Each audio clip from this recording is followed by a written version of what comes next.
Now, first of all, if you could introduce yourself. My name is Nancy Gibbs, and I'm a rockhound.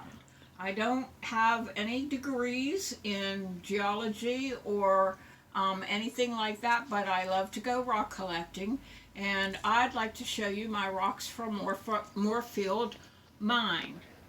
And do you have an idea of the years when you started collecting there? I collected the rocks from Morefield Mine in 2016, 2017, and a couple years in a row. I made several trips there. Okay. So as you can see, I have a good many rocks from there. Yeah, absolutely. Now, of all of your finds that you have there, which of your finds was the kind of most surprising or most exciting to you? I found actually two different things that are here that were really amazing to me. I found a piece of mica that has a twin crystal, which is really unusual that it's like that. Yeah. So that was one of my favorite surprises that I found. Right. That's really nice. The other thing that is surprising is the colors of the amazonite that I found.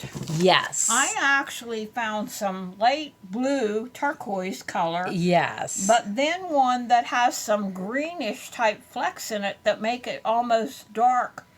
And this is the highest quality. That's the most beautiful one to me. The more color, the highest quality and that I was actually surprised to find this one because when you look there, you're looking through the spoils. And the people in the mine have already picked out the good stuff. Yeah. So I got some of their good stuff. Yeah, I would agree with you. That's beautiful. So those are beautiful pieces.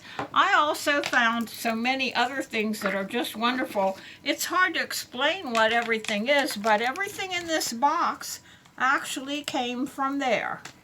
Yeah, this is a quite watery piece of quartz. Just it's lovely. Almost crystal clear. Yeah, absolutely. And huge. I mean, you can tell it's the size of my hand. And this piece has all those characteristics of that rock that they call Jamesonite, I think it is. I'm not really sure. I don't remember that as well as I should. This is another piece of the green amazonite that I found. This one's harder to see, but it's darker green. And that was my most special find of everything because it's so green. Yeah, this has been weathered considerably. Mm-hmm. So when it weathers, that's what happens. It might have been outside at some point because they take the spoils and dump them outside from inside the mine. Absolutely. So I'm just going to let you look at the things that are laying in the box because they're just as easy to see in here without me picking them up. So, and now, looking at this, you can see why we were so excited about Ashton finding one the size of his hand. Yeah. Because this is about the size you normally find. Yeah. Now, I'm interested about this.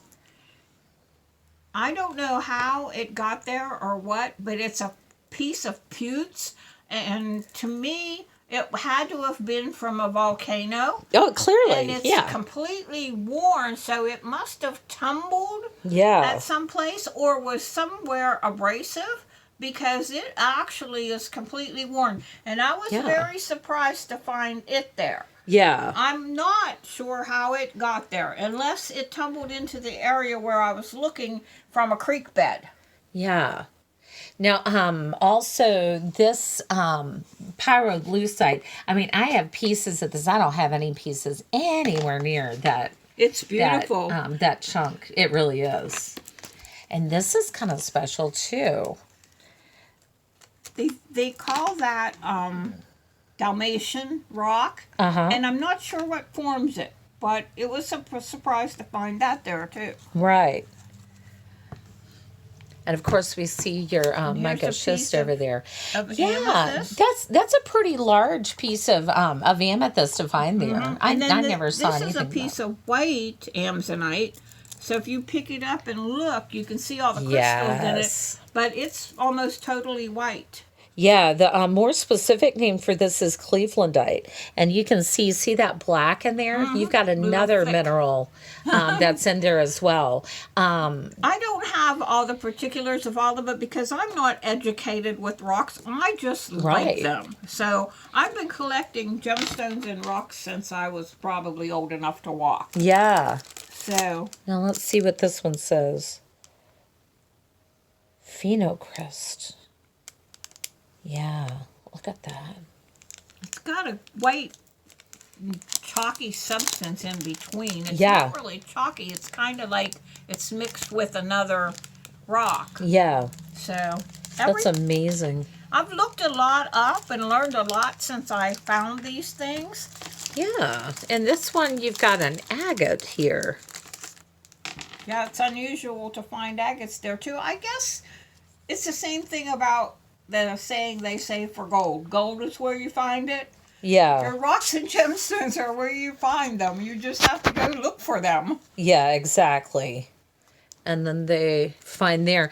Now, did you usually go by yourself or did you go with others? The first couple trips that I went, I actually volunteered with the school. Yeah. And I went with a group of kids. And when we went in, they allowed us to carry a bag, and we could put anything we wanted in it, or a bucket for $15. Yes. So the first time that I came home, I filled my bucket, and I paid my $15, and that's how I started this collection. Yeah. And the next 2 times I went, I did the same thing. So each time I got a little bit of something different. And I had been going there for 3 years in a row with the school kids. Right. They let me chaperone. I guess they figured Granny was safe. Well, I think I mentioned this earlier. That's how we got started too, is coming with Sander and then Ashton and then finally Alexa. All the kids in school. Leave you out. Okay. She could edit you out. What you have to do to put us on TV anyway. Well, do you want to see anything else special? Or are you good? Well, I am good, but I did want to ask you what got you started into rock hounding in the first place. Is this something you did as a child? Well, I started when I was really young, but the first thing that happened was I was walking along a railroad track that had just got new gravel put down between the tracks, and I found a blackish gray and white rock that had a big, huge vein of gold in it. I actually found gold on the railroad track. Oh. So I took it home so excited because I found gold, and from then on I was hooked.